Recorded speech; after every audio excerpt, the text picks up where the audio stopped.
रूस के खिलाफ युद्ध में एलन मस्क की स्पेसएक्स की हुई एंट्री। जानिए कैसे स्पेसएक्स तैयार कर रही है रूस की बर्बादी का प्लान। रूस और यूक्रेन के बीच युद्ध जारी है। हर बीतते दिन रूस यूक्रेन के नए इलाके पर कब्जा करते हुए आगे बढ़ता जा रहा है।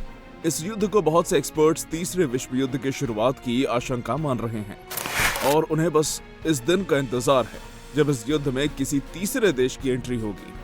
वैसे तो अब तक कोई भी तीसरा देश इस युद्ध में नहीं कूदा है, लेकिन United states department of defence ने एलन मस्क की स्पेसएक्स के साथ एक ऐसे काम के लिए हाथ मिलाया है जो अगर कामयाब हो जाता है और अमेरिका, रूस और यूक्रेन के बीच चल रहे जंग में कूदता है तो फिर स्पेसएक्स की नई टेक्नोलॉजी की वजह से रूस बड़ी ही आसानी से घुटनों के बल आ सकता है। आखिर वो टेक्नोलॉजी क्या है जिसके लिए एलन मस्क और पेंटागन ने हाथ मिलाया है और जिसे रूस की बर्बादी की वजह माना जा रहा है? चलिए आज की इस वीडियो में हम इन्हीं बातों को जानते हैं। दोस्तों, ये बात तो आप सभी जानते होंगे कि एलन मस्क की कंपनी स्पेसएक्स काफी लंबे समय से रीयूजेबल रॉकेट बनाने की दिशा में काम कर रही है और कुछ हद तक ये कंपनी रीयूजेबल रॉकेट बनाने में कामयाब भी हो चुकी है। स्पेसएक्स के रीयूजेबल रॉकेट का नाम फैल्कन 9 है। हालांकि ये फुली रीयूजेबल ना होकर पार्शियली रीयूजेबल ही है, यानी कि एक बार इसका उपयोग कर लिया जाने के बाद दोबारा इसे उपयोग किए जाने से पहले मरम्मत की जरूरत पड़ती है और इसमें कुछ नए कंपोनेंट्स भी लगाने पड़ते हैं। ऐसी स्थिति में जब सारे रॉकेट्स एक बार उपयोग किए जाने के बाद दोबारा धरती पर लौट कर भी नहीं आते हैं, उस स्थिति में फैल्कन 9 पार्शियली रीयूजेबल होकर भी बड़े फायदे की चीज है। अब दोस्तों, यहाँ पर आप सोच रहे होंगे कि इस वीडियो में हम तो रूस और यूक्रेन के बीच चल रहे युद्ध में स्पेसएक्स और पेंटागन के साथ हुई डील के बारे में बात करने वाले थे, तो फिर मैं आपको यहाँ पर रीयूजेबल रॉकेट फैल्कन 9 के बारे में क्यों बता रहा हूँ? तो दोस्तों, बात ऐसी है कि ये पूरी डील ही रीयूजेबल रॉकेट पर टिकी हुई है।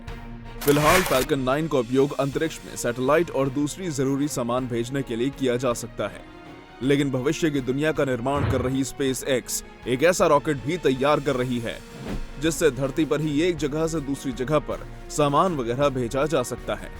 जी हाँ दोस्तों, स्पेसएक्स कार्गो रॉकेट पर काम कर रही है जो कि दुनिया के किसी भी कोने में पहुंचने में ज्यादा से ज्यादा 1 घंटे तक का ही समय लगाएगा। साथ ही ये कार्गो रॉकेट रीयूजेबल भी होगा।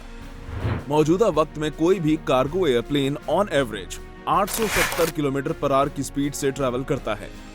वहीं स्पेसएक्स जिस कार्गो रॉकेट पर काम कर रही है वो अगर बनकर तैयार हो जाता है तब उसकी स्पीड 27,000 किलोमीटर प्रति घंटे तक होगी। स्पीड के साथ ही इस रॉकेट को दुनिया के किसी भी कोने में पहुंचने में ज्यादा से ज्यादा 1 घंटा लगेगा। स्पेसएक्स की ऐसी कार्गो रॉकेट पर United states department of defence pentagon की नजर पड़ी और उसने तुरंत ही एलन मस्क के सामने हाथ मिलाने का प्रस्ताव रख दिया। रीयूजेबल कार्गो रॉकेट की तरह ही पेंटागन चाहता है कि स्पेसएक्स रीयूजेबल मिलिट्री रॉकेट भी तैयार करे, जिसकी मदद से मौजूदा कार्गो एरोप्लेन से कई गुना ज्यादा स्पीड से मिलिट्री सामानों को एक जगह से दूसरी जगह तक भेजा जा सके। इलॉन मस्क हमेशा से ही फ्यूचरिस्टिक प्रोजेक्ट्स को हकीकत में बदलने में आगे रहे हैं, तो उन्होंने भी पेंटागन के इस प्रस्ताव को स्वीकार कर लिया, जिसके बाद पेंटागन और स्पेसएक्स दोनों मिलकर मिलिट्री रॉकेट बनाने के प्रोजेक्ट पर काम कर रहे हैं। फिलहाल United states air force military transport aircraft के तौर पर मुख्य रूप से बोइंग C-17 ग्लोबमास्टर 3 एयरक्राफ्ट का उपयोग करती है। बोइंग C-17 ने सबसे पहली उड़ान 1991 में भरी थी। 1991 के बाद से 2015 के बीच इस एयरक्राफ्ट के 279 यूनिट्स तैयार किए गए। 2015 के बाद इसे डिसकंटिन्यू कर दिया गया, जिसके बाद से ये कयास लगाए जा रहे थे कि अमेरिका एयरक्राफ्ट से आगे बढ़कर कोई न्यू टेक्नोलॉजी डेवलप करना चाहती है और स्पेसएक्स और पेंटागन के बीच हुई डील के बाद ये बात साबित भी हो गई है। स्पेसएक्स और पेंटागन के द्वारा तैयार किया जा रहा ये मिलिट्री रॉकेट एक बार में 80 टन वजन के सामान को लेकर लॉन्च हो सकता है और फिर 1 घंटे के अंदर ही इसे इसकी मंजिल तक पहुंचाया जा सकता है। जितने सामान और मिलिट्री वेपन्स को एक जगह से दूसरी जगह पहुंचाने में C-17 एयरक्राफ्ट को कई घंटे लग जाते हैं, उसी सामान को ये कार्गो रॉकेट बस कुछ मिनट के अंदर ही उसकी मंजिल तक पहुंचा सकता है। कार्गो रॉकेट के रूप में सिर्फ और सिर्फ रीयूजेबल रॉकेट का ही उपयोग किया जा सकता है, क्योंकि अगर रॉकेट रीयूजेबल नहीं रहेगा तो फिर रॉकेट से सामान भेजने का खर्च कई गुना ज्यादा बढ़ जाएगा। जिसका नतीजा ये होगा कि जितने का सामान नहीं उससे कई गुना ज्यादा उसे दूसरी जगह भेजने का खर्च हो जाएगा। रियूजेबल कार्गो रॉकेट डेवलप हो जाने के बाद दुनिया में कई अलग अलग जगहों पर लॉन्चिंग साइट्स और लैंडिंग साइट्स बनाए जाएंगे, जिसकी मदद से रॉकेट के जरिए सामान और हथियारों को ट्रांसपोर्ट किया जा सकेगा। कार्गो रॉकेट की चर्चा सबसे पहले 2020 में ही शुरू हो गई थी।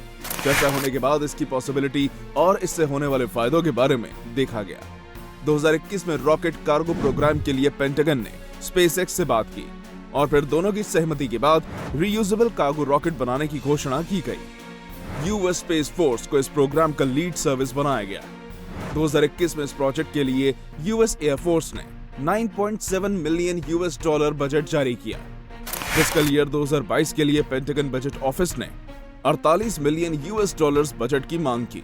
प्रोग्राम की वैल्यू और नेसेसिटी को देखते हुए यूएस एयरफोर्स ने 2022 में इस प्रोग्राम के लिए $102 मिलियन का बजट जारी किया। स्पेसएक्स और पेंटागन को मिलकर अगले 5 साल के अंदर ऐसा रॉकेट विकसित करना है जो मिलिट्री कार्गो और जरूरत के सामानों को फास्टेस्ट पॉसिबल स्पीड के साथ दुनिया के एक कोने से दूसरे कोने तक भेज सके। स्पेसएक्स की मेहनत और डेडिकेशन को देखते हुए हम पक्के तौर पर ये कह सकते हैं कि अगले कुछ सालों के अंदर ही हमें रीयूजेबल कार्गो रॉकेट्स देखने को मिल सकते हैं। अब यहाँ पर सवाल ये है कि युद्ध में रीयूजेबल कार्गो रॉकेट्स अमेरिका की मदद कैसे कर सकता है? तो इसका जवाब बड़ा ही साधारण है।